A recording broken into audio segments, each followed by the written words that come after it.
There are things that seem to carry a shadow behind them. They beckon with brilliance, power, or mystery. But behind their surface lies trouble, tragedy, and curses that have been whispered about for centuries. From jewels that bring death to tombs that know no rest, today we uncover history's most cursed artifacts. Black granite sarcophagus from Alexandria. In 2018, workers at a construction site in Alexandria stumbled upon a massive object buried at a depth of almost 5 meters. When archaeologists cleared away a layer of earth, they found a huge black granite sarcophagus, monolithic, without inscriptions or decorations, completely devoid of signs of its owner. Its size and weight were astonishing, almost 3 meters long, 1.5 meters wide, about 2 meters high, and weighed over 30 tons.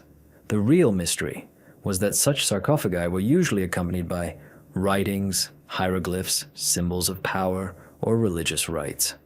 This one was completely empty on the outside, as if it was deliberately hiding everything inside. When the discovery became known, rumors and speculations flared up all over the world. Many believed that the sarcophagus could belong to Alexander the Great, since it was in Alexandria that the trace of his tomb disappeared after 2,000 years of unsuccessful searches. Others believed that a curse similar to the one associated with Tutankhamun's tomb could be hidden inside. The atmosphere of tension grew, and archaeologists had to act with caution. Heavy machinery was needed to lift the lid. When the sarcophagus was opened, a suffocating smell of decay and stale water that had accumulated over the centuries burst forth from within. Instead of one honorary mummy, there were 3 skeletons inside, piled haphazardly on top of each other. 2 male and 1 female, with one of the skulls showing signs of trauma, indicating a violent death. All this only added to the dark aura of the find. The sarcophagus material itself also looked unusual. Black granite was mined far from Alexandria in the Aswan region, and the delivery of such a giant in ancient times required incredible efforts and resources. Why waste them on an unmarked burial? Why were 3 bodies in one sarcophagus and without any signs of honor? Scientists have suggested that these could have been representatives of a noble family who died during the period of unrest and were buried secretly to hide their identity. But there is no evidence to support this version. Rumors of a curse spread instantly. People wrote online that the opening of the sarcophagus would bring disaster, that misfortunes would follow archaeologists. The Egyptian authorities even issued an official statement calling for people not to believe in fantastic stories, but the public did not calm down. Many believed that the granite sarcophagus was created not for honors, but to imprison something dark and dangerous, and that by opening it, people violated an ancient prohibition. Today, the sarcophagus is kept in a museum, its discovery documented, and analyses of the bones and water published in scientific journals. But the mystery remains. Who was inside? Why did such an expensive sarcophagus not have a name? And did the deceased really want to be forgotten forever? Ring of Atlantis. Among the many legends about mysterious ancient objects, the Ring of Atlantis occupies a special place. Its history began at the beginning of the 20th century, when the French archaeologist Marcel Charles discovered an unusual artifact during excavations in the Valley of the Kings in Egypt. The ring was made of sandstone, had a rough shape, and was covered with strange geometric symbols that did not resemble hieroglyphs or the ornaments of known cultures. It is believed that its origin is not associated with Egypt, but with the legendary Atlantis, a lost civilization that possessed knowledge and technology inaccessible to modern man. From the moment of its discovery, the ring was surrounded by a bad reputation. Charles and his colleagues claimed that the object allegedly possessed protective powers, capable of protecting its owner from misfortunes and illnesses. However, very soon the rumors took on a sinister character. There are many testimonies in history that the ring not only protects, but also brings death to those who try to use it for selfish purposes. Several archaeologists working near the find died under strange circumstances, and rumors of a curse began to grow, acquiring new details. In the 1920s, the artifact came into the possession of French explorer Howard Carter, the same man who discovered Tutankhamun's tomb. Many of his team are known to have died mysteriously shortly after, and although Carter himself lived a long life, some believe that it was the Atlantean ring that protected him from the curse of the pharaoh that killed the others. Since then, the ring has acquired a reputation as a powerful but treacherous talisman. In the 20th century, the object fell into the hands of esotericists and researchers of the occult sciences. They called it a tool that amplifies energy and allows one to control invisible flows. Some claim that the ring is capable of causing foresight and revealing hidden knowledge, while others said that it feeds on the life force of its owner, slowly destroying his body and mind. The ring's design itself is of particular interest. The geometric figures resemble ancient magical symbols that combine elements of sacred geometry and astronomical signs. Researchers of occult sciences are confident that this ornament was created with a specific purpose: to concentrate and direct the energy hidden in the stone. Today, the Ring of Atlantis is kept in a private collection, and its exact location is kept secret. Some argue that modern copies sold in markets as amulets do not carry real power and only copy the appearance of the ancient artifact. But there are those who believe that even a simple repetition of the pattern can awaken dormant forces and attract trouble. Either way, the story of the Atlantean ring remains a warning. Some ancient secrets should not become a toy in the hands of people thirsty for power and immortality.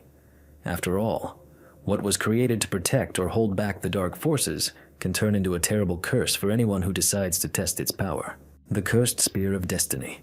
Among the most mysterious artifacts in human history, a special place is occupied by the spear known as the Spear of Destiny, or the Spear of Longinus. Legend has it that it was with this weapon that a Roman soldier pierced the body of the crucified Christ to make sure of his death. Since then, the spear has acquired a mystical aura of power and curse, influencing the fates of rulers and entire empires. The first mention of the relic dates back to the early Middle Ages, when the spear ended up in Constantinople. Emperor Constantine considered it a symbol of divine patronage, and in subsequent centuries the object passed from hand to hand, accompanying great upheavals. In the 12th century, the spear was transferred to Europe, where it became an object of worship and political intrigue. Monarchs swore allegiance to it, believing that its possession granted not only power, but also invincibility on the battlefield. However, along with hope, the artifact also brought horror. According to the chronicles, each owner of the spear faced a tragic ending. Emperor Henry IV, who held the relic in his hands, was defeated in the war and died in exile. Frederick Barbarossa drowned during the Crusade, never being able to complete his plans.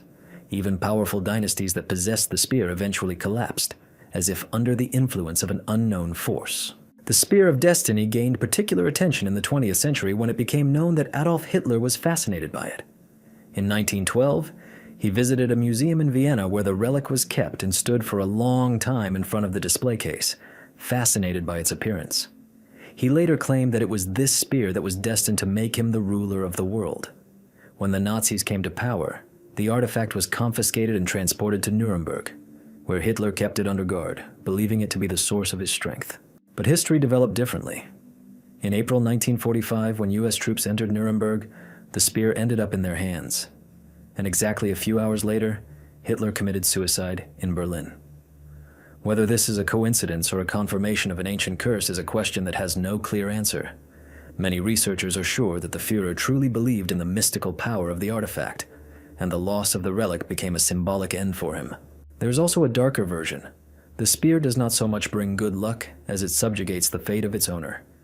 It allows one to ascend to the pinnacle of power, but then brings one down, destroying everything that was created. This cyclicality explains the endless series of misfortunes that accompanied all who dared to hold the relic in their hands. Today, the spear is kept in Vienna, in the Hofburg treasury. Tourists can see it behind glass, but access to the object itself is strictly limited. Scientists argue whether this is really an authentic Roman warrior's spear, or just a medieval copy surrounded by legends. But for believers and mystics, the origin is no longer important. What is important is that the artifact is associated with a long chain of tragedies and mysteries that are difficult to write off as simple coincidences. The Spear of Destiny has become a symbol of man's desire for power, and a reminder of its price. Anyone who touches it has a chance at greatness, but also opens the door to their own destruction. And perhaps that is its true curse. It does not belong to man, and was never meant to be in his hands, in his. The Tomb of Tamerlane and its curse. In the heart of Uzbekistan, in the ancient city of Samarkand, stands the Guramir Mausoleum, the final resting place of the great 14th century conqueror, Timur, better known as Tamerlane. His name inspired fear in many countries, as his armies left behind burned cities and thousands of victims. But the story of his tomb is far more sinister, with legends of a deadly curse circulating for centuries around it. During his lifetime, Tamerlane ordered a majestic mausoleum to be built for himself. Inside the burial hall, his coffin was covered with a massive slab of dark green jade, so rare and expensive that its origin is shrouded in mystery. According to local legend, the slab was engraved with the words, "Whoever disturbs my peace will unleash a disaster upon the world more terrible than myself." These words were perceived not as decoration, but as a warning, as if the commander himself foresaw the fate of his tomb. For many centuries, the mausoleum stood untouched, but in June 1941, Soviet archaeologists led by Mikhail Gerasimov received an order to open the grave. The goal of the expedition was to study the remains of the great conqueror and reconstruct his appearance from the skull. Local residents and elders begged the archaeologists to abandon this idea, reminding them of the inscription and the ancient curse.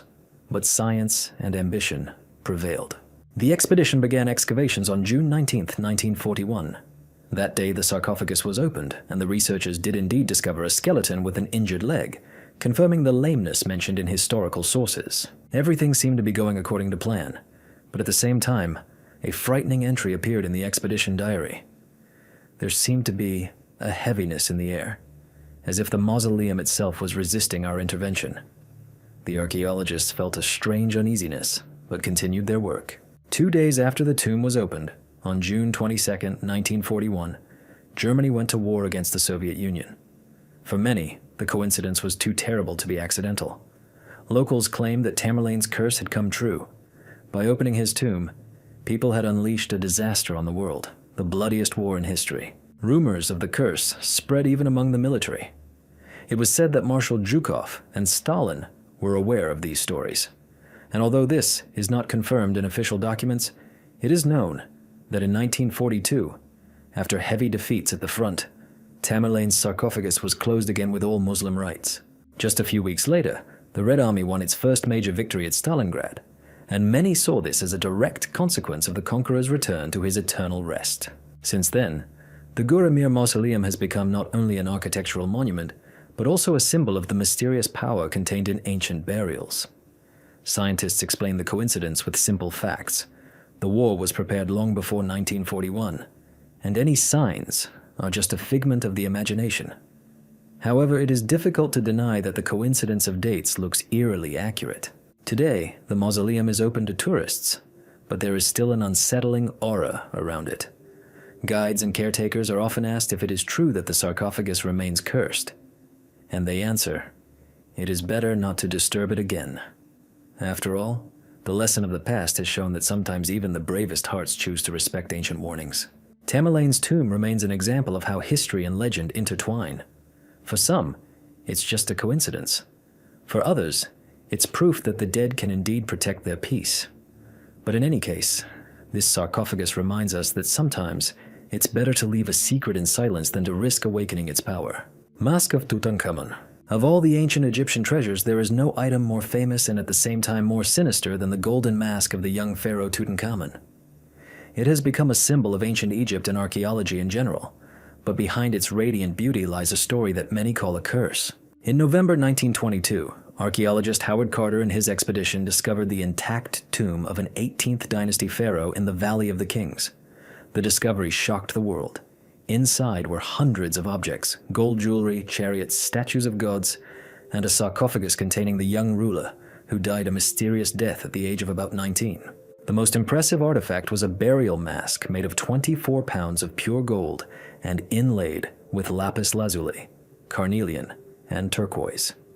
Its beauty was astounding, but it was also the moment when strange events began that gave rise to the myth of the curse of the pharaoh.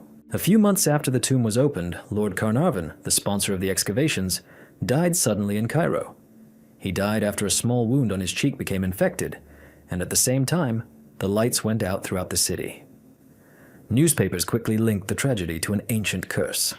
His dog died soon after in London, on the same night that his master passed away. This was only the beginning of a series of strange deaths. Several other members of the expedition died under mysterious circumstances, some from illness, some from accidents.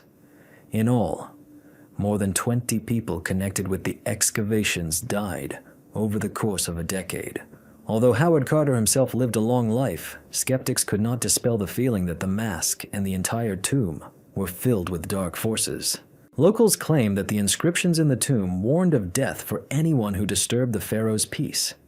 Scientists tried to explain this phenomenon from a scientific point of view, suggesting that poisonous fungi or bacteria capable of causing fatal diseases could have been preserved inside the sarcophagus. However, no study has provided convincing evidence. The symbolism of the mask itself attracts special attention. It depicts the face of Tutankhamun with idealized features, but the eyes of the mask seem to look straight at the person, causing a feeling of anxiety. On the forehead are symbols of a cobra and a vulture, signs of divine power and protection. And the ancient Egyptians believed that these symbols were capable of destroying any enemy of the pharaoh even after his death. Thus, the mask was not just a decoration, but a powerful magical artifact designed to protect the ruler's soul in the afterlife. Over time, the mask became the subject of many mystical stories. Some researchers claim that every time it was transported from museum to museum, accidents occurred. Plane breakdowns, crashes, or strange illnesses among those accompanying it. Even a modern restoration incident in 2014, when workers accidentally damaged the mask and clumsily glued back the fallen beard, sparked a wave of rumors that it was a sign of the pharaoh's wrath. Today, the mask is kept in the Cairo Museum under heavy guard and in specially controlled conditions. Thousands of tourists come to see it with their own eyes, and each time, there is a special silence in the room, as if people sense the presence of something more than just a work of art. Some see it as the pinnacle of ancient craftsmanship, others as a symbol of the greatness and tragedy of a young ruler. But there are those who still believe that something dangerous is hidden behind the golden features, and that ancient warnings should not be taken as empty legends. Tutankhamun's mask is more than just a historical relic. It is an artifact that continues to live its own life, shrouded in mystery and fear. It is a reminder that sometimes ancient civilizations left behind not just works of art, but objects with powers we don't fully understand. And perhaps that is why the mask remains one of the most cursed artifacts, best left alone. Mayan crystal skulls. Among the most mysterious archaeological finds of the 20th century, a special place is occupied by crystal skulls, which are attributed to the civilizations of Central America. These artifacts are made from solid pieces of quartz, carved with incredible precision, and are still the subject of heated debate among scientists and mystics. Legends claim that they have mystical powers, and touching them can bring both knowledge and healing, as well as death. The most famous was the so-called Mitchell-Hedges skull, found in 1924 in Belize. It was discovered by the daughter of a British explorer when the setting sun caught the glitter of quartz from beneath the earth. The skull was so carefully polished that no trace of tools could be found under a microscope. The eye sockets contained special lenses that enhanced the light and created the illusion of movement, as if the skull itself was coming to life in the rays of fire. This gave rise to the opinion that it could not have been made with the primitive tools of antiquity, meaning that either the craftsman had unknown technologies, or the artifact was of extraterrestrial origin. According to locals, the skull carries a curse. It is believed that it takes the lives of those who try to use its power for evil. Supporters of this version cite examples. Several researchers who took the skull from the temple without permission soon died under strange circumstances. Others have had accidents, lost their families, or fallen ill. Skeptics say these stories are all coincidences and hoaxes, but the chain of tragedies seems too consistent to dismiss. According to Mayan and Aztec mythology, there were 13 crystal skulls in total, and together they form a kind of library of knowledge. Legends say that if all the artifacts are collected and combined, humanity will learn the secret of its origins and future. But there are also darker interpretations, that combining the skulls will awaken an ancient force capable of wiping civilization off the face of the earth. Scientists have conducted numerous examinations. Some laboratories have concluded that the skulls could have been made using 19th century rotary tools, which would indicate a forgery. However, supporters of the mystical version point out, if this is so, then how can one explain the complete absence of traces of metal and the incredible symmetry, which cannot be repeated even by modern methods? Moreover, quartz has piezoelectric properties, and exposure to light and sound can actually create strange effects that the ancients may have perceived as supernatural. Crystal skulls are often associated with curses. Museum workers have been known to complain of nightmares and the feeling of being watched while the skull was in their rooms. Some claim to hear whispers in its presence or see a shimmer in the eye sockets. In esoteric circles, it is believed that quartz is capable of storing information and memories, which means that skulls can be a kind of accumulator of knowledge of ancient civilizations or even the gods themselves. Today, the Mitchell Hedges skull is kept in a private collection and is periodically shown to the public. Other specimens are in museums around the world, in Paris, London, Washington, but an aura of fear and admiration hovers around each of them. Some come to touch the secret, others to check whether the artifact will not pass on its destructive power to them. The history of the crystal skulls remains open. For some, they are clever fakes created for fame and money. For others, they are the remnants of knowledge from civilizations that disappeared long before the advent of writing. But, as with other cursed artifacts, the main thing is that man still cannot explain everything he saw. And perhaps this is where their true power lies. They make us remember that there are boundaries beyond which there is something more than just stone or quartz. Annabelle doll. Among all the modern artifacts associated with curses, the Annabelle doll occupies a special place. It does not belong to an ancient civilization and is not covered in thousand-year-old legends, but its story has become one of the most frightening in the 20th century. An ordinary toy at first glance turned into a symbol of evil, and its fame has become overgrown with such details that even today many prefer to stay away from it. Annabelle's story began in 1970 when a mother gave her college-age daughter a soft-shell doll, the then popular Raggedy Ann model. The girl, Donna, lived in a dorm with a friend and initially perceived the gift as an ordinary cute thing. But soon both girls noticed oddities. The doll changed position, sitting in different places in the room. Sometimes its arms and legs ended up in poses that could not be explained. Later, short phrases, as if written by a child's hand, began to appear on notes they found in the apartment. At first, it seemed like a game or someone's joke, but over time it became clear that something much darker was happening. Turning to a medium, the girls heard a story that the spirit of a little girl named Annabelle had died near their home and had allegedly entered a doll, seeking to find new friends. The students' gentleness and gullibility played a cruel joke. They decided to let the girl stay in the doll, believing that this would help her soul. But instead of friendship, a real nightmare entered their lives. Events quickly took on a menacing character. One of the girl's friends claimed that invisible hands had strangled him at night, leaving deep scratches on his body. Another time, a neighbor found a doll sitting right by the door, as if it were waiting to be let into the room. The air in the apartment became heavy. The residents began to have nightmares, and it soon became obvious that this was not a child's spirit, but a sinister entity that used the image of a little girl as a mask. In desperation, the girls turned to renowned paranormal investigators Ed and Lorraine Warren. After examining the doll and listening to the evidence, they stated that the toy contained not a child's spirit, but a demon seeking to possess a human soul. According to them, the doll was a kind of conduit through which evil tried to strengthen its presence in our world. The Warrens took Annabelle to their home, but even in their home, she remained dangerous. To limit her influence, the doll was placed in a special glass case, blessed by a priest and labeled with the words, "Warning, do not open." However, even in her display case, Annabelle continued to frighten visitors to the Warren Museum. There were stories of people mocking the doll, knocking on the glass, or trying to take pictures of her too closely. Some of them subsequently crashed, fell ill, or died mysteriously. One of the most famous stories involves a motorcyclist who laughingly challenged Annabelle to a test. On the way home, he crashed and died. Skeptics believe that Annabelle is the result of psychological projections and self-hypnosis. However, strange coincidences. The number of deaths and accidents have created an aura of horror around her.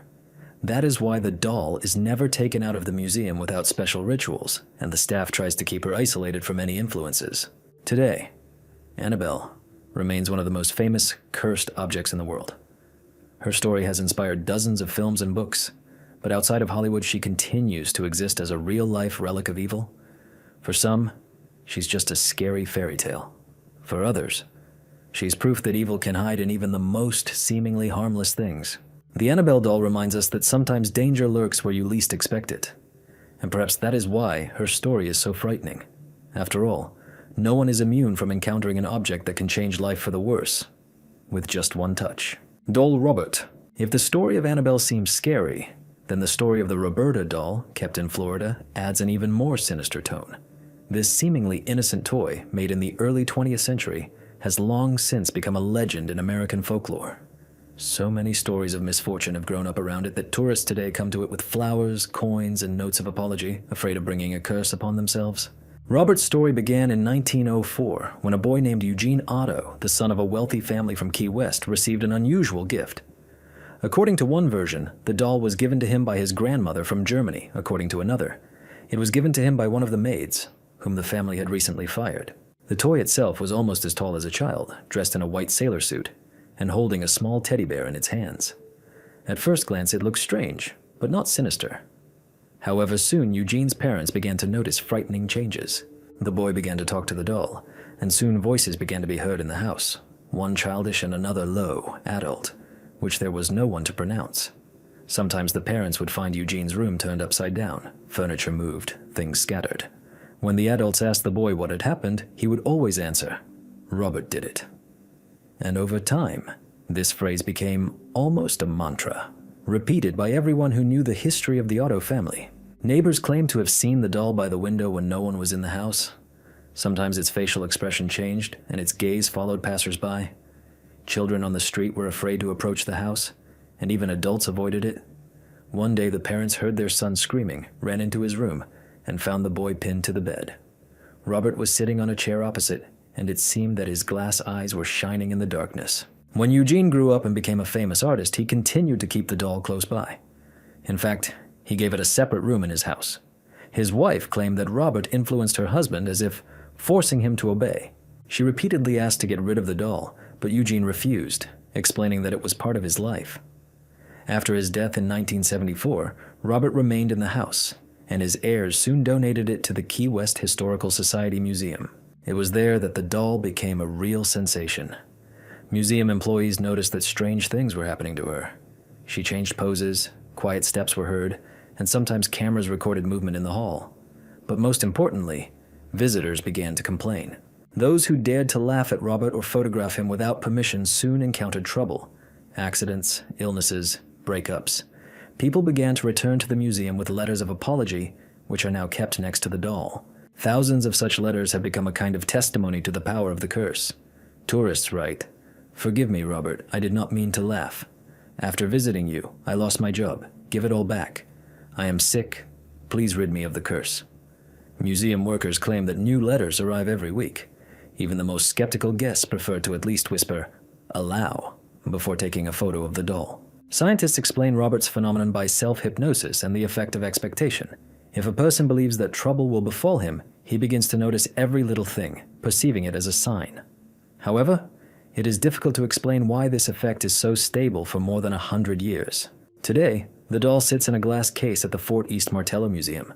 Its appearance is still unsettling. Faded naval attire, darkened fabric, glass eyes that seem to hold amusement. And while Robert has become a tourist attraction, many are convinced that his powers are real. This story reminds us that sometimes it doesn't matter whether an artifact is made for a game or a ritual. A true curse is born when fear and faith intertwine so tightly that they turn an ordinary object into a symbol of horror. Robert is just such an object, and his fame only grows with each passing year. Hope Diamond. Of all the cursed artifacts, the Hope Diamond is considered one of the most infamous. This deep blue stone has attracted the attention of kings, the rich, and collectors for centuries, but each of its owners has faced a series of tragedies, misfortunes, and deaths. Over its long history, it has passed through the hands of monarchs, jewelers, and bankers, and its appearance has almost always been accompanied by disaster. The diamond's history dates back to the 17th century, when French adventurer Jean-Baptiste Tavernier brought it back from India. According to legend, the stone was carved from a statue of an Indian deity, and the very fact of sacrilege allegedly doomed it to a curse. Soon after Tavernier's return to France, his affairs went downhill. He was ruined, fled the country, and died in poverty. For his contemporaries, this was the first evidence that the diamond was cursed. Later, the stone ended up in the hands of the French king, Louis XIV. It was cut and given the name French Blue. The king wore it as a symbol of power, but his reign ended in serious illness and death. His heirs suffered an even more terrible fate. Louis XVI and Marie Antoinette owned the stone during the French Revolution, and both ended their lives on the guillotine. For the people, this became a clear sign that the diamond does not bring power, but death. After the revolution, the stone disappeared. But a few decades later, it resurfaced in England. Jewelers tracked it down and recut it, reducing its size. Now it has a new name, the Hope Diamond, after one of its owners, banker Henry Philip Hope. And although he himself lived a long life, his heirs were caught up in a series of bankruptcies and family scandals. Soon, the stone migrated into the hands of other rich people, and each time the fate of the new owners was tragic. Some died prematurely, others lost their fortunes, and some committed suicide. The stone acquired a particularly sinister reputation in the early 20th century, when it was bought by American tycoon Evelyn Walsh McLean. She believed that she could turn the curse into good luck, and wore the diamond to social events, proud of its dark reputation. But soon her life turned into a series of tragedies. First, her little daughter died, then her son died in a car accident, and her husband committed suicide. Evelyn herself lived to old age, but her last years were marred by illness and loneliness. After her death, the stone passed to jeweler Harry Winston, who donated it to the Smithsonian Institution in Washington, D.C. The Hope Diamond has been kept there ever since, displayed in a special display case. Many believe that the curse ended with the transfer of the stone to the museum, but there are those who claim that it still has dark power. But now it is no longer tied to one owner, but dispersed among the thousands of visitors who look at it every day. Scientists explain the diamond's sinister reputation by its rare beauty and unusual color. The blue hue is created by boron impurities in the crystal structure, which makes the stone unique and attracts special attention. And researchers tend to attribute the chain of tragedies to coincidences and the hard lives of people involved in big money and politics. But even they admit that the legends surrounding the stone have become so strong that they have turned it into an independent phenomenon, where belief in a curse plays no less a role than the real story. Today, the Hope Diamond remains one of the Smithsonian's top attractions. Thousands of people from around the world come to gaze upon its eerie glow, many with a little trepidation. After all, no matter how skeptics try to explain its reputation, it's hard not to wonder. If this stone were just a beautiful crystal, could it have left such a mark on history? Perhaps behind its brilliance, there really is a power that is best not to play with. Figurine of the Idol of Zluka. Among the cursed artifacts, a special place is occupied by a statuette known as the Idol of Zluka. Its history begins at the beginning of the 20th century, when British archaeologists in one of the Syrian villages excavated a small temple complex, long abandoned and destroyed by time. Inside, among the rubble, they found a strange figurine carved from dark stone.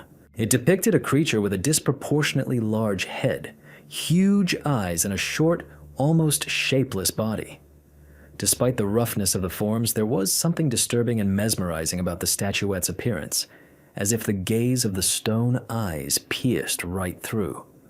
According to local legends, this idol belonged to a tribe that worshipped a deity called Zluki. It was believed to represent destruction, disease, and chaos. Villagers warned archaeologists not to take the statue, as anyone who dared to disturb its peace would bring disaster upon themselves. But the warnings were ignored. The artifact was sent to Europe, where it soon became the subject of debate in scientific circles. The first misfortunes were not long in coming. One of the archaeologists who took part in the expedition soon died in a car accident. Another became seriously ill and died a few months later from a rare infection. When the idol ended up in the private collection of a London antique dealer, fires and strange events began to occur in his house. Servants refused to stay overnight, claiming to hear whispers and sense someone's presence. The antique dealer himself soon died of a heart attack, and the statuette was sold at auction. Thus began its dark history in Europe. Each new owner faced tragedies. Someone lost their family, someone lost their business, and some died a sudden death. The press called the artifact the Idol of Misfortune, but among mystics it became known as the Idol of Evil. They believed that the statue was connected to ancient rituals to summon forces that could not be controlled. In its crude form, they saw not just the image of a deity, but a vessel for dark energy that had survived through the centuries. In the 1970s, the idol ended up in a museum in Edinburgh. The management decided to display it in a room with other Middle Eastern artifacts. But after that, employees began to complain of nightmares, anxiety, and sudden panic attacks. Several people quit their jobs, unable to withstand the pressure. Visitors also reported feeling dizzy, weak, and fearful when near the statuette. One man even fainted right in front of the display case. Scientists have tried to find an explanation for these phenomena. Some have talked about suggestion. If a person heard stories about a curse in advance, their subconscious could cause physical reactions. Others have suggested the presence of toxic substances on the surface of the stone, preserved since the burial. But no study has given a definitive answer. Over time, the museum decided to remove the artifact from the permanent exhibition and store it in a closed collection. Today, access to it is limited, and its location is known only to a small circle of specialists. Nevertheless, the legend lives on. Mystics believe that the idol has not lost its power, but is simply waiting for a new person who will dare to disturb its peace. The story of the Zluka idol is an example of how even a small object can carry a long trail of tragedy and mystery. For some, these are just coincidences. For others, proof that some artifacts do indeed possess dark energy. And perhaps that is why archaeologists are still debating whether to extract from the earth everything that ancient civilizations left behind, or whether some finds are better left alone. Fossilized monkey hand from India. Collections of cursed artifacts often include items whose origins are surrounded by dark legends. One such object is the so-called petrified monkey hand, found in India at the beginning of the 20th century by British colonial explorers. At first glance, it was just a strange bone, resembling a primate's hand, partially mineralized and covered in cracks. But its story quickly went beyond archaeology and became a veritable legend about a curse. According to legend, the hand belonged not to an ordinary monkey but to a sacred creature, possibly associated with the cult of the god Hanuman. Some Indian texts mention body parts that turned to stone after the death of great beings and retained their power.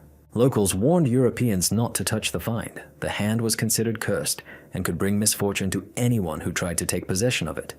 But the British, driven by a thirst for collecting, took it out of India. The first owner of the artifact was a British army officer. His fate was tragic. A few months after returning to London, he died under strange circumstances. He fell down the stairs of his own house. After his death, the hand ended up in the hands of one of his relatives who soon went broke and died of illness. Thus began a chain of misfortunes that forever cemented the discovery's sinister reputation. The artifact soon attracted the attention of occultists. In the late 19th and early 20th centuries, interest in mysticism grew in Europe, and many believed that the petrified hand had magical powers. Some claimed that it could fulfill wishes, others that it was an instrument of dark forces that demanded a sacrifice for every request. Several sessions conducted using the hand ended with frightening results. Participants began to hallucinate. Some claimed to hear an animal roar, and others complained of nightmares in which a living hand reached out to them. The story gained particular notoriety after a British writer used it as inspiration for a mystical story about the monkey's paw, where the object grants wishes, but each of them turns into a tragedy. The literary version only increased interest in the real artifact, and many sought confirmation that it was the one that inspired the author. In the mid-20th century, the hand found its way into a private collection in London, where it was shown to select guests. But even there, it brought misfortune. Several owners complained of a series of disasters: house fires, sudden illnesses, broken families. Finally, tired of the curse, the heirs of the last owner gave the artifact to a museum, where it remains to this day in closed collections, away from the public. Scientists tried to study the find. Analysis showed that it really is a fossilized primate bone, probably a macaque, which could be thousands of years old. But no one could explain the series of coincidences on a scientific basis. Skeptics claim that the tragedies are connected with suggestion and superstition, and believers in mysticism insist that the hand contains a dark force that feeds on the energy of people. Today, the fossilized monkey hand remains a mystery. It is almost never displayed in public, but rumors of its existence continue to live on. Tourists and researchers visiting London are as interested in it as they are in other exhibits. And every time the conversation turns to it, the same question arises. Is it worth preserving such objects at all, if they can only bring suffering? This story reminds us that sometimes the most inconspicuous artifacts carry more horror than the greatest treasures. Perhaps precisely because their power lies not in wealth or beauty, but in an ancient curse, the essence of which is still unclear to us. Painting Crying Boy. In the history of cursed objects, there is rarely an artifact as widely known as the painting The Crying Boy. Its reproductions adorned thousands of homes in Great Britain and Europe in the second half of the 20th century. And this is what made it one of the most discussed urban legends. It would seem that the harmless portrait of a child, painted by an unknown artist, could not pose a danger. but hundreds of coincidences and tragedies turned it into a symbol of a real curse. The painting depicts a boy with a sad expression, large eyes and tears glistening on his cheeks. The child's gaze seemed so sad and piercing that many people felt uneasy when they saw the portrait. Despite this, reproductions of the painting were sold en masse in the 1950s to 1970s.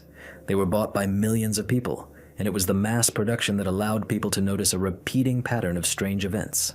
In the 1980s, British newspapers began publishing stories about a series of fires in which the crying boy painting was always present. Houses would burn to the ground, but reproductions of the portrait would be found almost intact in the ashes. Firefighters repeatedly testified that this particular painting somehow resisted the fire, even though nothing but charred ruins remained around. The newspapers picked up on the sensation, and rumors of a curse spread quickly. People said that after buying the painting, misfortunes began to appear in their homes: family quarrels, illnesses, financial problems, and sometimes fires. Some claimed to hear crying at night or to feel the boy's gaze following them from corner to corner of the room. The stories multiplied, and more people tried to get rid of the paintings, believing that they brought misfortune. One of the most famous cases occurred in 1985, when the Sun newspaper published an article about a fire in Yorkshire. A family lost their home, but in the rubble, firefighters found a painting of the crying boy, completely undamaged. Soon, the editorial office received hundreds of letters from readers with similar stories. The newspaper even organized an action. Anyone who wanted to get rid of the painting could bring it to the editorial office, and there they would organize a symbolic burning. However, even this act gave rise to rumors. They said that the flames barely gave in, as if the painting was resisting destruction. Skeptics tried to find rational explanations. Some claimed that the reproductions were printed on special fire-resistant paper, or covered with a protective varnish, which allowed them to survive fires. Others said that mass distribution simply increased the chance of coincidences. If millions of families had the painting, it was no wonder that some of them had experienced misfortune. But for many, such explanations were unconvincing, because the coincidences were too numerous. Some researchers put forward darker versions. According to one, the boy depicted in the painting was an orphan who died in a fire, and his spirit continued to live in the image. According to another, the artist made a dark pact so that the painting would bring success in sales, but in exchange it carried a curse. These versions could not be proven, but they only increased the aura of horror. Today, the original painting and its copies can be found in collections and at flea markets. People still treat it with caution. Some buy the portrait as a curiosity and a symbol of the legend, while others avoid even looking at it. Despite the decades, the story of the crying boy remains one of the most persistent mystical legends in Europe. This story reminds us that curses are not always associated with ancient artifacts or cult objects. Sometimes, one image is enough for the imagination of millions of people to turn it into a symbol of horror.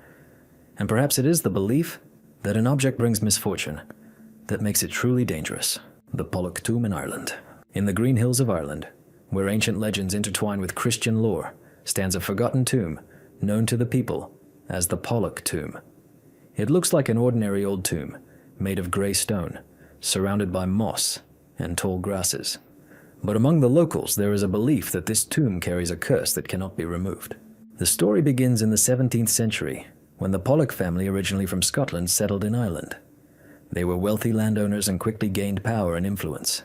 However, their success was cloaked in brutality. Chronicles mention bitter conflicts with peasants, deceptions, and even mysterious disappearances associated with the Pollock estate. Rumors of the family's dark dealings bolstered their reputation, and soon locals began to say that the family was cursed. When the first representative of the family was buried in the family tomb, strange things began almost immediately. Flickering lights were noticed in the cemetery, as if torches were burning inside the crypt, although the entrance was sealed. Sometimes groans and whispers were heard, and peasants said that at night the doors of the tomb seemed to open by themselves. Every time another Pollock was buried in the crypt, tragedies occurred in the area. Fires, death of cattle, diseases. The most famous case was a burial in the late 18th century.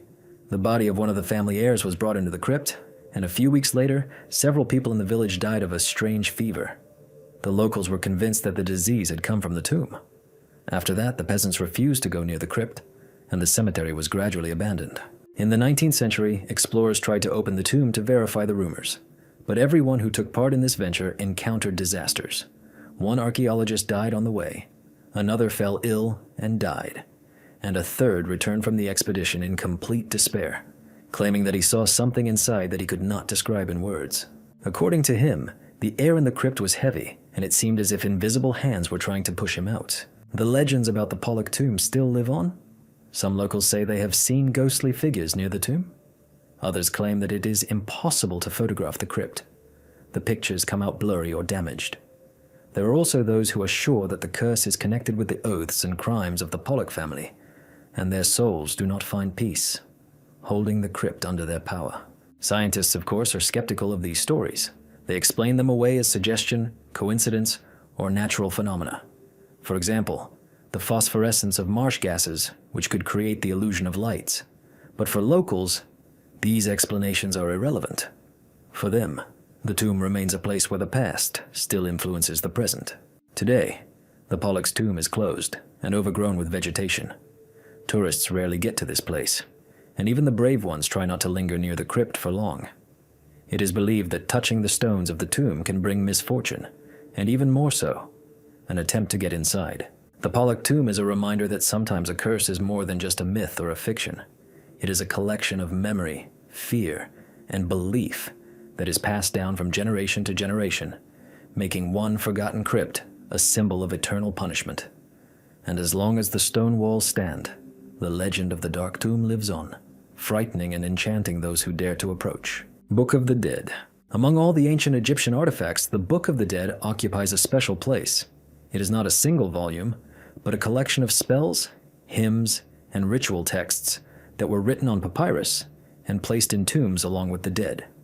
The purpose of the book was to help the soul overcome the dangers of the afterlife and achieve eternal life. But behind this sacred function lies a dark reputation. Many believe that the Book of the Dead carries a curse. Each copy of the book is unique. The priest created scrolls to order, inscribing spells suitable for a specific person. They describe the soul's journey through Duat, the realm of the dead, full of monsters, traps, and trials. In these texts, one can find scenes of the judgment of Osiris, where the heart of the deceased is weighed on scales against the feather of the goddess Mat. If the heart was heavier, the soul was devoured by the monster Ammit. But if the texts were pronounced correctly, the person received a chance at immortality. The problem was that these texts weren't just poetry. The ancient Egyptians considered them to be actual magical formulas. They believed that any mispronunciation or violation of the ritual order could cause disaster. This is why many archaeologists who first held the papyri of the Book of the Dead in their hands reported strange sensations. Some began to have nightmares. Others said that they heard voices or felt cold breath in the empty halls of museums. The most horrific stories are connected with excavations of the 19th and early 20th centuries. British archaeologists who took papyri to London often died shortly after the expeditions or fell seriously ill. The press immediately linked these deaths with the Curse of the Pharaohs. One of the most famous cases occurred in the 1930s, when a collector brought part of the Book of the Dead from Thebes to England. Soon after, his house burned down, he himself died in the fire, and the scrolls miraculously remained untouched. After this, many believe that the book protects itself and punishes those who disturb its peace. Today, several dozen copies of the Book of the Dead are kept in the British Museum and other major collections around the world. Scholars continue to translate and study the texts, trying to understand how exactly they were used. But even among specialists, special respect and caution remain. Few dare to touch the papyri without gloves and ritual preparation. Skeptics explain the legends of curses by poisonous fungal spores preserved in ancient tombs. If they got into the lungs, they could cause serious illnesses, which became the cause of the deaths of researchers. But for many people, such explanations sound too rational because the chain of tragic coincidences is too long to ignore. The Book of the Dead is a reminder that the line between religion, magic, and history in the ancient world was thin. For the Egyptians, it was a tool for saving the soul. For archaeologists and collectors, it was a dangerous artifact. For modern people, it is a symbol that not all knowledge is meant for thoughtless use. And perhaps this is what makes the Book of the Dead one of the most feared cursed artifacts. It is created for protection, but for those who try to profit from it or violate its purpose, it can turn into a source of disaster. Voynich Manuscript. Among the most mysterious books in human history, the Voynich Manuscript occupies a special place. It is a thick codex of more than 200 pages, full of incomprehensible symbols, strange illustrations, and text written in an unknown language. Since its discovery in the early 20th century, scientists, cryptographers, and historians have puzzled over what its pages hide. But along with its scientific interest, the manuscript has acquired a dark reputation. Many believe it is cursed. The manuscript got its name from the antiquarian Wilfrid Voynich, who acquired it in 1912 in Italy. Even then, the book looked as if it came from another world. On the pages are images of plants that do not exist in nature, strange astronomical diagrams, figures of naked women immersed in mysterious liquids. The entire text is written in a language unlike any known language. Thousands of symbols repeat with a certain logic, but no decipherer has been able to find the key. The researchers' first impressions of the book were often disturbing. Many reported strange sensations while reading, as if the pages resisted their gaze. Some even claimed that, after working with the manuscript for a long time, they had nightmares, unknown creatures, stars falling from the sky, and figures reaching out to them. All this quickly gave rise to rumors that the book carried not only secret knowledge, but also a curse. Legends claim that the manuscript belonged to alchemists or magicians who used it as a grimoire, a book of spells. According to one version, the text is encrypted in such a way that a person without preparation will not be able to read it. Otherwise, the knowledge will destroy his mind. According to another, this is a book with predictions of the end of the world, and its deciphering will bring death to humanity. There are also real tragic coincidences. Wilfrid Voynich, who discovered the manuscript, tried to sell it as a sensation, but failed. He soon fell ill and died. His wife Ethel was never able to finish his work. Several researchers who devoted their lives to trying to decipher it ended it in despair, losing their health or dying in poverty. Each new owner of the book seemed to face personal misfortunes, which strengthened the belief in its curse. Scientists, of course, are trying to find rational explanations. Some believe the manuscript is an elaborate 15th century hoax, created to impress a wealthy patron. Others believe it is an encrypted medical treatise or alchemy textbook. Radiocarbon dating of the parchment has shown that it dates back to the early 15th century, adding to the mystery. If it is a forgery, it is incredibly old. However, the main question remains, why has the text remained undecipherable? Even the best cryptographers, including experts who worked on ciphers from the World Wars, have failed to find the key. Modern machine learning algorithms have also failed. It seems that the text is either intentionally written in an artificial language or encrypted using a method that is still unknown. Today, the manuscript is kept in the Yale University Library. It has been digitized, and anyone can view its pages online. But this has only increased interest and anxiety. Some users claim that looking at the illustrations for too long is dangerous. They cause strange visions or dizziness. There are stories online of people claiming that even copies of the book bring misfortune. The Voynich manuscript is an example of an artifact in which science and myth are so intertwined that they cannot be separated. It may be nothing more than an intricate man-made mystery. But thousands of people around the world believe that a dark power is hidden within its pages. And it is this belief that makes it one of the most cursed artifacts in history. Grand Grimoire. Among the most sinister artifacts associated with curses, a special place is occupied by the legendary Black Book of the Vatican, better known as the Grand Grimoire. It is called the Gospel of Satan, the Red Dragon, and the Book of Forbidden Rituals. Legend has it that this is an ancient manuscript written in the late 15th or early 16th century that supposedly contains instructions on how to summon demons and make a pact with the devil himself. Many believe that the original is kept in the Vatican's secret archives and will never be shown to the public. The Grand Grimoire is believed to have been created in France or Italy by a man who had knowledge of both Kabbalah and alchemy. The text of the book is said to be divided into two parts. The first describes complex spells, diagrams, and symbols designed to open the gates to the spirit world. The second part contains instructions on how to make a contract with Lucifer, promising a soul in exchange for power, wealth, or secret knowledge. This alone makes the book a terrifying subject for any believer, and for mystical researchers, a symbol of the forbidden. For centuries, copies and fragments of the Grand Grimoire circulated among occultists and sorcerers. It was associated with the emergence of secret societies and black masses. Legends claim that anyone who tried to use the text literally faced a tragic ending.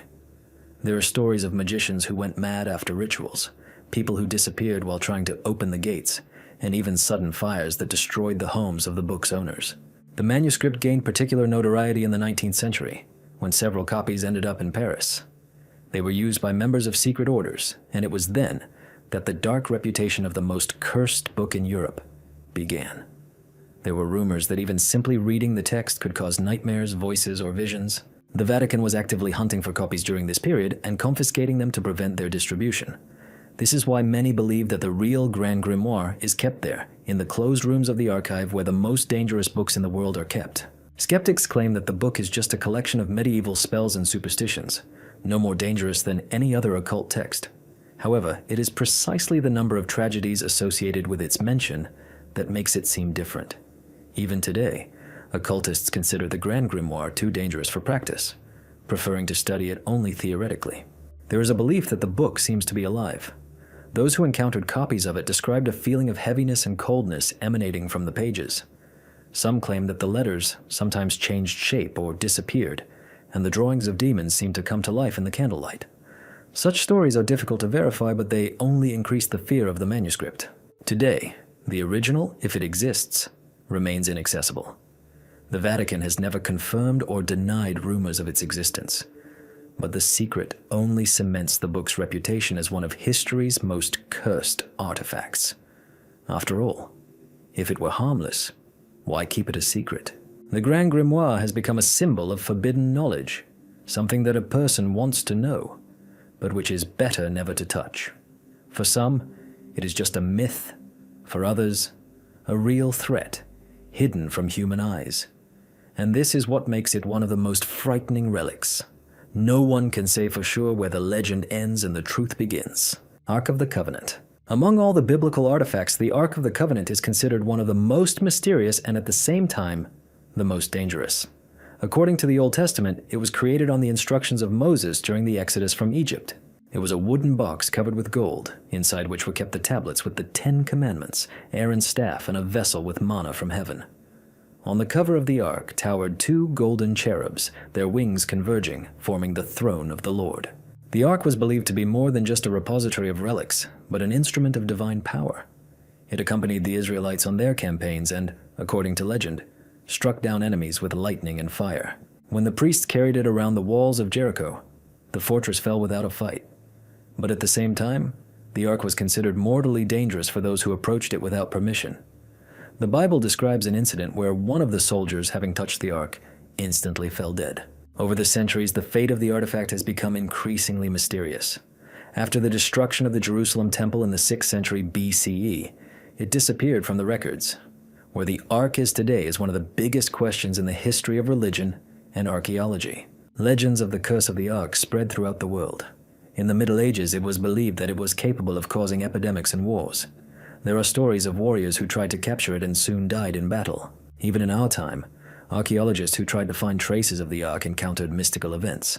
Some fell ill, others got into accidents, and still others died under strange circumstances.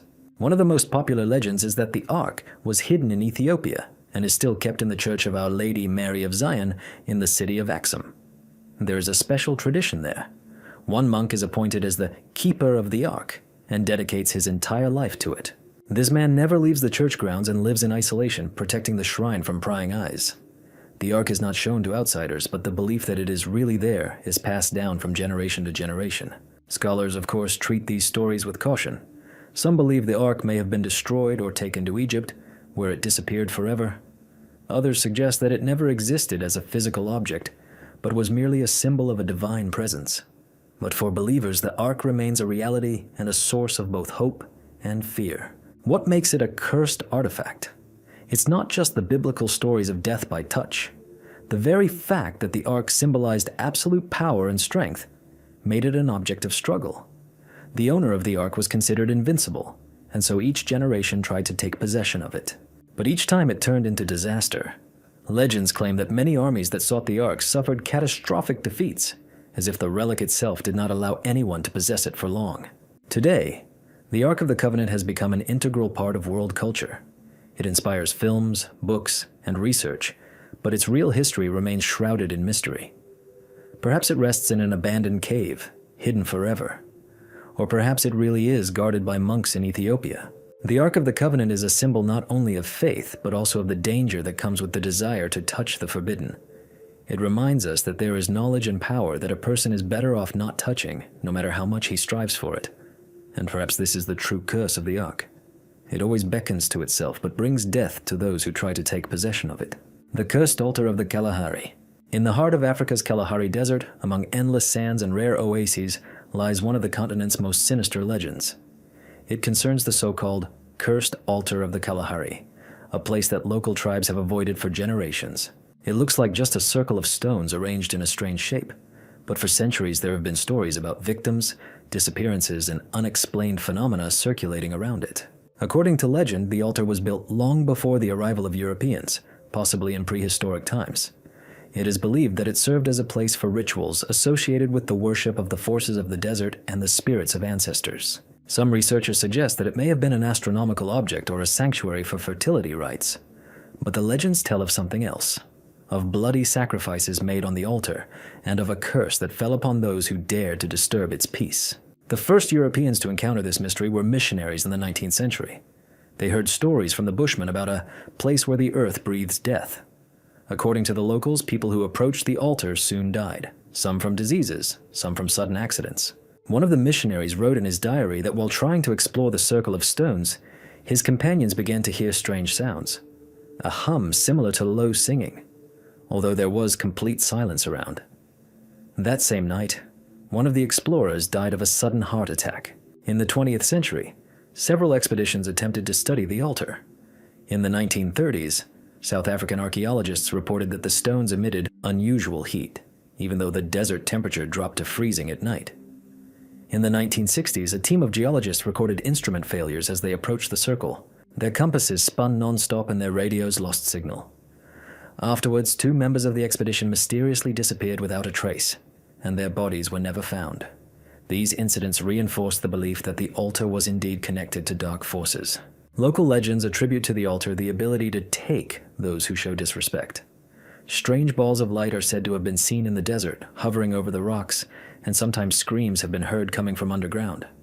Elders are convinced that these are the voices of victims made in ancient times, and that their souls are forever bound to the altar. Scientists, of course, try to explain the phenomenon rationally. They suggest that there may be a deposit of magnetic ores in this area that causes instrument failures. Some talk about underground gases that can affect people's health and psyche. But even the most rational researchers admit that the number of tragedies associated with this place is too great to write everything off as coincidences. Today, the Kalahari Cursed Altar is not officially listed in any archaeological registry. Its exact location is hidden, and many expeditions attempting to find it have ended in failure. Tourists who have heard of the legend sometimes go looking for it, but almost always return empty-handed, reporting only strange sensations, heaviness in the air, sudden fatigue and anxiety, as if the desert itself were repelling intruders. The Kalahari altar remains a symbol that some places on Earth hold memories of rituals too dark for our understanding. Perhaps it is linked to an ancient culture that has long since disappeared, leaving behind only broken stones. Or perhaps it is truly a point where the world of the living meets the world of the dead. For some, it's just a myth, but for others, it's a reality best left unexplored. And until its mystery is solved, the Kalahari Cursed Altar remains one of the world's most terrifying artifacts, a symbol of the forbidden and a reminder that some places on Earth are best avoided. Tomb of Cleopatra. Among the most discussed archaeological mysteries of the world, a special place is occupied by the lost tomb of Cleopatra VII, the last queen of Egypt. Her name is shrouded in legends. Her life is full of intrigue, love, and politics, but even more myths are associated with her death. Where Cleopatra lies is a question that has tormented historians and archaeologists for more than 2,000 years, and many stories about a curse are associated with this search. According to ancient sources, Cleopatra died in 30 BC when Egypt fell to Rome. It is believed that she committed suicide by being bitten by a snake, although some researchers suspect that her death may have been murder. The historian Plutarch wrote that the queen's body was buried with her lover, Mark Antony, with royal honors, but the exact burial place is still unknown. Over the centuries of searching, many hypotheses have been put forward. Some claim that the tomb is in Alexandria, in an area now submerged by the Mediterranean Sea. Others suggest that it was hidden in Taposiris Magna, a temple complex 40 kilometers from the city. Excavations there in recent decades have uncovered many Ptolemaic-era artifacts, including statues, coins depicting Cleopatra, and sarcophagi of priests, but the queen herself has not yet been found. The tomb is also associated with dark legends. Local residents have long believed that the burial site is guarded by spirits and spells, and anyone who tries to open it is doomed to die. Rumors of a Cleopatra curse are reminiscent of the legends of Tutankhamun. Several archaeologists involved in the search are said to have died soon after from illness or accidents. In the 1920s, one explorer died in a car accident a few weeks into the expedition, while another suddenly fell ill and died of a fever. These stories have given rise to the belief that the queen herself cast a spell on her tomb. It is believed that she wanted her tomb to remain a secret place forever, and any attempts to open it are therefore doomed to failure. Some Egyptian archaeologists openly admit that they fear that even if the tomb is found, opening it could lead to tragedy. Skeptics, of course, explain everything by coincidences. They point out that archaeological expeditions are always associated with risk. Illness, heat, accidents are inevitable. But the mystical aura is too strong, and each new death only strengthens the legend. Cleopatra's symbolism is particularly noteworthy. She was considered the living embodiment of the goddess Isis, patroness of magic and the afterlife. If she really wanted her death to be a mystical act, it is quite possible that her tomb was arranged as a sanctuary, protected by rituals. In ancient Egyptian culture, such protective curses were commonplace. Texts on the walls of tombs often promised a terrible fate to anyone who dared to disturb the peace of the deceased. Today, the search for Cleopatra's tomb continues. In recent years, archaeologists have increasingly turned their attention to the flooded ruins of Alexandria. Statues of pharaohs, sphinxes, and even fragments of temples have been found underwater, which gives hope that one day the entrance to the tomb may be discovered there. But as long as the tomb remains undiscovered, it is not only an archaeological mystery but also a symbol of a curse, a reminder that some ancient secrets may resist discovery. Cleopatra's tomb continues to attract researchers from all over the world. For some, it is the key to understanding the last days of Egypt. For others, it is a symbol of forbidden knowledge. And while its doors are not opened, the legend lives on, frightening and fascinating. And the queen herself remains the eternal keeper of her secret. Golden Inca Statue El Dorado. Among the legends of cursed treasures, a special place is occupied by the story of the golden statue associated with the myth of El Dorado. Its existence is still in question, but stories about it have excited the imagination for centuries. According to legend, the statue was created by the Incas or their predecessors and symbolized the deity of the sun. She was nearly as tall as a human and was completely covered in gold plates. Her eyes were said to be made of emeralds that glowed in the dark. Europeans first heard of it in the 16th century, when the conquistadors arrived in South America. Legend claimed that in the heart of the jungle, there was a city where the ruler made sacrifices to the gods every year by covering his body in gold powder and plunging into the lake, giving the treasures to the water. But the main object of worship was the golden statue that stood in the center of the temple. Anyone who dared to look into its eyes without the ritual was supposedly condemned to death. Expeditions sent in search of El Dorado invariably ended in tragedy. Entire detachments perished from disease, attacks, and hunger. But what is striking is that those who claimed to have seen the golden statue soon suffered a terrible fate. One of the officers who described it in a letter home was found dead a few days later, his body looking as if he had died in agony. Another explorer who claimed to have touched the statue soon went mad. Local tribes warned that the statue was cursed and guarded by spirits. They said that when the Spaniards tried to approach the sanctuary, earthquakes and storms began. According to them, the statue was not just a symbol. It contained the power of the sun itself, and this power was not intended for foreigners. In the 17th century, there were rumors that some of the Spaniards managed to take the statue out. Their ship allegedly set sail for Europe, but was destroyed by a storm, and the treasure sank to the bottom of the ocean. Since then, many treasure hunters have tried to find traces of it, but each time they have only encountered disaster. In the 20th century, several expeditions died in the jungle under mysterious circumstances. Some died from snake bites, others from strange infections that doctors could not explain. Scientists tend to consider the story of the statue a myth, created from a mixture of legends about Inca rituals and fantasies of the conquistadors. However, archaeologists have indeed found gold figurines and objects associated with the cults of the sun and moon. These finds confirm that belief in the power of metals and jewelry was a key part of the religious life of the Incas, and although the complete statue has never been found, its image lives on in memory.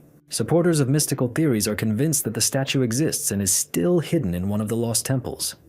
According to them, it is protected not only by the physical barriers of the jungle, but also by an invisible force. That is why no expedition has been able to reach it. Today, El Dorado and its golden statue remain a symbol of human greed and the tragedies caused by the desire to obtain the forbidden. For some, it is an archaeological mystery. For others, proof that ancient treasures can be not just wealth, but a real curse. After all, history shows that everyone who tried to find this statue paid too high a price.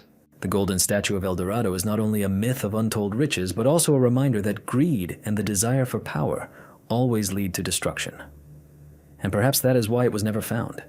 It remains in the jungle as a warning to humanity. These artifacts have survived centuries and empires, witnessing the fall and rise of civilizations. But despite the passage of time, their secrets remain behind closed doors. Curses, legends, and strange coincidences live on, reminding us that the answer is still hidden in the darkness.